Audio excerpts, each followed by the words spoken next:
আজকে তোমাদেরকে শেখাবো কিভাবে একটা হ্যাকার টারমাক্স টুল ব্যবহার করে সোশ্যাল মিডিয়া অ্যাকাউন্ট হ্যাক করতে পারে। তো সবার আগে টারমাক্স ওপেন করবে, তারপর কমান্ড লিখবে apt আপডেট,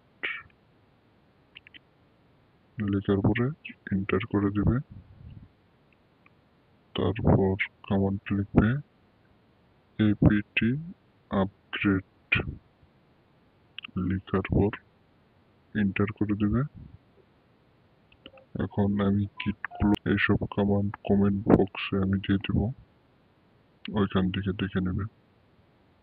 তো এখন পোস্ট করে দিব, তারপর সেকেন্ড কমান্ড, তারপর লাস্ট কমান্ড।